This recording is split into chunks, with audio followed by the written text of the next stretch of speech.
Hello friends, मेरा नाम है शशांक सिंह और आप देख रहे हैं मेरा यूट्यूब चैनल।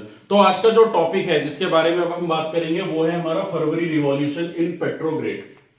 लास्ट वीडियो में हम लोगों ने जाना किस तरीके से वर्ल्ड वॉर वन की स्टार्टिंग होती है। 1941 में एक्सिस और अलाइड जो पावर्स थी उनके बीच में वॉर छिड़ गया था। उसके अलावा मैंने बताया किस तरीके से इंडस्ट्रियलाइजेशन हो गया था, मतलब इंडस्ट्रीज जो थी, जो अच्छी खासी सेटअप थी, वो सब बिखरती चली गई थी, सब टूट चली गई थी। इन्फ्लेशन बढ़ रहा था, इकोनॉमिकल कंडीशंस खराब थी। राजा ने बड़ी मुश्किल से ड्यूमा सेट किया था, उसको एक्सपायर करके फिर नया ड्यूमा सेट किया, लेकिन हुआ क्या था कि कोई कंडीशन सुधर नहीं रही थी, राजा अपनी चला रहा था। तो अब होता क्या है, अब जब चीजें कंडीशंस खराब होती है, जैसे फ्रेंच रिवॉल्यूशन में था, जब चीजें खराब हो रही थी तो लोगों के अंदर गुस्सा तो उबलेगा ना, वो कहीं ना कहीं तो भड़क के निकलेंगे लोग बाहर। तो वही फ्रेंच रिवॉल्यूशन में हुआ, तो लोग भड़क कर आए थे, और अब यहीं पे वही होता है कि यहीं पे वो आउटब्रेक निकल कर सामने आता है। किसका? रशियन रिवॉल्यूशन का। तो इसमें जो टॉपिक का नाम है, जैसे जो बोल रहे हैं ना, तो फरवरी रिवॉल्यूशन, यानी कि फरवरी में ये सारे जो इंसिडेंट्स है ये फरवरी में होते हैं, और पेट्रोग्रेड यानी कि जो वहां की कैपिटल थी। ठीक है, तो चलिए शुरुआत करते हैं। तो जैसे देख रहे हो आप, मैंने सारी डिटेल्स इसमें लिखी हुई हैं, ज्यादा थ्योरेटिकल पार्ट मैंने मेंशन नहीं करा है, की टू की पॉइंट मैंने डाले हुए हैं। बाकी जब आप रीड करोगे ना तो सारी चीजों को अच्छे से रिकॉल कर लोगे इस वीडियो को देखने के बाद। ठीक है, तो चलिए शुरुआत करते हैं। तो एक बार दोबारा से मैं मतलब इसमें थोड़ा बताता हूँ। 1917 की बात है। कैपिटल पेट्रोग्रेड, जो स्टार्टिंग में बुक में इंफॉर्मेशन दी हुई है, उसमें एक नदी का नाम लिया गया है, नेवा नदी।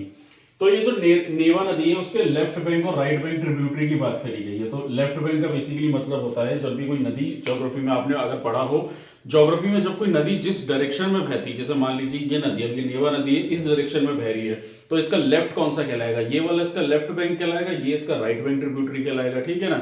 अब गंगा है, गंगा इस तरीके से बह रही है, तो गंगा इस तरीके से बह रही है, तो ये इसका लेफ्ट बैंक ट्रिब्यूटरी है, ये इसका राइट बैंक ट्रिब्यूटरी है। ठीक है ना। तो वही इसमें बताया गया था कि लेफ्ट और राइट में, तो वो इसमें बताया गया था। तो मैंने शायद थोड़ी सी इंफॉर्मेशन भी गलत कर दी है, इसको मैंने ऐसे फ्लो करते हुए बना दिया है।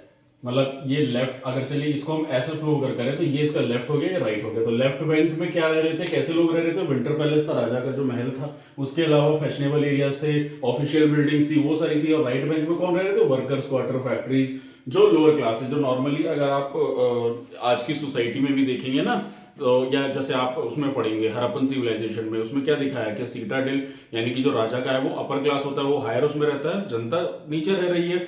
तो इस तरीके से एक डिवाइड देखने को मिलता है रिवर के लेफ्ट और राइट बैंक में। ठीक है ना। तो ये तो एक इंफॉर्मेशन थी जो दी गई थी। अब सिचुएशन क्या थी फरवरी में?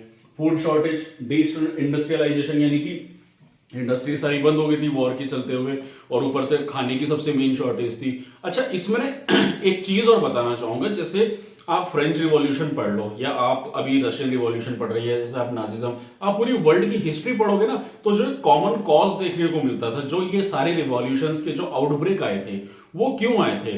वो इसलिए आए थे कहीं ना कहीं एक फूड शॉर्टेज, यानी कि गरीबी, भुखमरी, इकोनॉमिकल कंडीशन जब किसी सोसाइटी की खराब होती है ना, तो फिर किसी की राजा हो, मोनार्की हो या डेमोक्रेसी हो, किसी की गवर्नमेंट हो। जैसे अगर आप देखोगे, मैं कोविड के टाइम पीरियड की बात करूं, कोविड के टाइम पीरियड में कहीं ना कहीं ज्यादा बहुत सारी डेली वेजेस के बेसिस पे लोग काम किया करते थे, तो खाने के लोगों को कहीं ना कहीं बहुत ज्यादा प्रॉब्लम क्रिएट हुई थी। तो एक आउटब्रेक निकल कर आया था, लोग कहीं ना कहीं भड़के थे उस दौरान, उस सिचुएशन में गवर्नमेंट को मतलब क्रिटिसाइज किया था बहुत ज्यादा।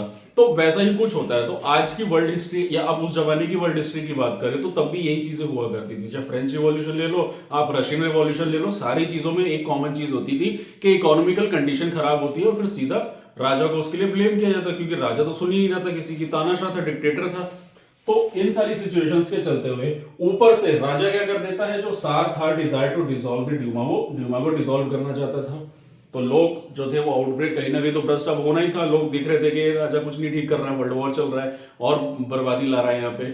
तो बात है 22 फरवरी की, लोग मिलकर स्ट्राइक करते हैं, और उसी स्ट्राइक में जो काफी सारी वुमेन्स थी उन्होंने इस स्ट्राइक को लीड किया। इसको लीड करते हुए इंटरनेशनल वुमेन डे उस दिन को डिक्लेयर कर दिया गया। अब यहाँ पे थोड़ा सा क्लियर कर देता हूँ, 22 फरवरी दिया हुआ है, तो ये कैलेंडर्स को लेकर थोड़ा सा कंफ्यूज नहीं होना। तो ये बेसिकली जो है आपका क्या कहते हैं, क्रिश्चियन कैलेंडर के लिए है, और 8 मार्च जो देखोगे वो हमारा गैबोलियन कैलेंडर जो होता है वो दूसरे वाली डेट के है। तो डेट के इसलिए थोड़ा सा आगे पीछे कंफ्यूजन होता है। अगर उस कैलेंडर के हिसाब से 22 है तो दूसरे वाले के हिसाब से 8 मार्च कहलाएगा। ठीक है ना। तो 8 मार्च को हमारा वुमेन्स डे मनाया जाता है, तो इसलिए वो कंफ्यूज नहीं होना कैलेंडर को लेकर। ठीक है। उसके बाद फिर क्या होता है, गवर्नमेंट कर्फ्यू लगा देती है। तो अब गवर्नमेंट तो कर्फ्यू लगेगी, जब लोग सारे प्रोटेस्ट पे निकल रहे हैं, महिलाएं सब लोग निकल कर आ रही है, तो गवर्नमेंट भी कर्फ्यू लगाएगी, पीछे नहीं हटेगी। कर्फ्यू लगाती है, उसके बाद क्या होता है, गवर्नमेंट टुक स्ट्रिक्ट एक्शन, उनके खिलाफ एक्शन लेती है।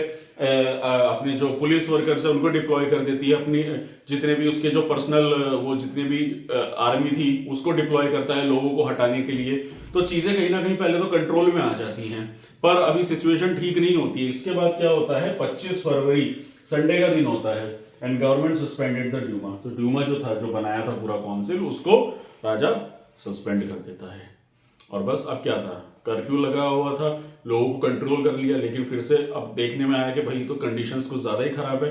तो अब क्या होता, तो अब बस बात खत्म। यही है कि 25 फरवरी को सारे पॉलिटिशियंस केम ऑन प्रोटेस्ट। तो आपको मैंने जैसे बताया था ना कुछ वीडियोस में, कि कुछ उसमें क्या थे, कुछ लिबरल्स थे, कुछ रेडिकल्स थे, और कुछ कंजर्वेटिव्स भी थे, और वो भी कहीं ना कहीं राजा के अगेंस्ट देखने को मिल रहे थे, क्योंकि उनको दिख रहा था ना कि राजा कुछ चीजों को ठीक नहीं कर रहा था। तो सारे प्रोटेस्ट में आते हैं, फिर क्या होता है, पुलिस हेडक्वार्टर को सारा मार देते हैं, हथियार वथियार वहां से उठा लेते हैं, और डिमांड की जाती है खाने के लिए और डेमोक्रेसी के लिए। ठीक, तो समझ में आ गया ना पूरी स्टोरी कि हाँ कहाँ पर आके रिवॉल्यूशन निकला। तो सबको क्या चाहिए, डेमोक्रेसी, आजादी चाहिए थी। तो फिर बस उसके बाद क्या होता है, government try to control the situation, deploy cavalry, मतलब जो उसकी पर्सनल आर्मी थी उसको डिप्लॉय करता है, लेकिन वो लोग भी रिफ्यूज कर देते हैं अटैक करने के लिए, क्योंकि एट द लास्ट तो हर इंसान परेशान था ना। उसके अंडर जो आर्मी थी उनको भी दिख रहा था कि जनता का साथ देना पड़ेगा, राजा तो बर्बाद करने लग रहा है सारी चीजों को। और इसी पूरे आउटब्रेक के चलते हुए क्या होता है, all people gathered and form a Soviet. तो सोवियत जो है ना, उसको बेसिकली रशियन में बोलते हैं, उसका मतलब होता है कौंसिल। सारे लोग मिलके कौंसिल बनाते हैं, और राजा को फिर उसके बाद डिसाइड करके वहां से हटाते हैं, और उसके बाद वहां से स्थापना होती है डेमोक्रेसी की, और यहीं से मोनार्की जो है अबॉलिश कर दी जाती है 1917। तो इसीलिए इसको बोलते हैं फरवरी रिवॉल्यूशन। 1917 में मोनार्की हटा दी जाती है, डेमोक्रेसी लाई जाती है, और वहां की जो आम जनता है वो लोग मिलके डेमोक्रेटिकली उस वहां की सरकार को चलाएंगे। राजा को बोल दिया कि आप यहाँ से अब हट जाओ। तो ये तो एक कंडीशन थी, आपको पता चला रशियन रिवॉल्यूशन आया। पर क्या आपको लग रहा है कि रशियन रिवॉल्यूशन बस यहीं तक था? कहानी अभी खत्म नहीं हुई है, कहानी अभी आगे देखेंगे इसमें और क्या होता है, क्योंकि ट्विस्ट तो आता रहेगा ना। क्योंकि अभी क्या है कि अभी सरकार तो चल रही है, लेकिन जो लोग सरकार चलाएंगे क्या वो सही ढंग से चलाएंगे, रूल रेगुलेशन क्या वो सारी चीजें, इक्वालिटी देखने को मिलेगी? तो वो सारी चीजें अब हम पढ़ेंगे अगली वीडियो में और जानेंगे क्या होता है। तो यही था मेरा टॉपिक। यहां से एक इंफॉर्मेशन और देना चाहूंगा, अगर आप लोग ने कोई भी यूपीएससी की बुक परचेज करना चाहते हैं तो मेरे कमेंट सेक्शन में जाके, सॉरी मेरे डिस्क्रिप्शन लिंक में जाके वहां जाइए, मेरे वहां पे आपको लिंक मिल जाएंगे, आप उन लिंक पे क्लिक करिए और वहां से आप कोई भी अमेजोन से बुक ऑर्डर कर सकते हैं, चाहे वो एनसीईआरटी की बुक हो या फिर कोई भी यूपीएससी की बुक हो। और यही था मेरा आज का टॉपिक, और मिलते हैं फिर हम अगली वीडियो में। और अगर आपको मेरा काम पसंद आ रहा है, अगर आपको मेरी वीडियो अच्छी लग रही है, तो मेरे चैनल को सब्सक्राइब कीजिए, मेरी वीडियो को लाइक कीजिए, और कॉमेंट सेक्शन में बताइए अगर मेरे काम में कोई कमी है तो सजेशन प्लीज जरूर देते रहिएगा। तो आज के लिए इतना ही, मिलते हैं नेक्स्ट वीडियो में। Thank you very much.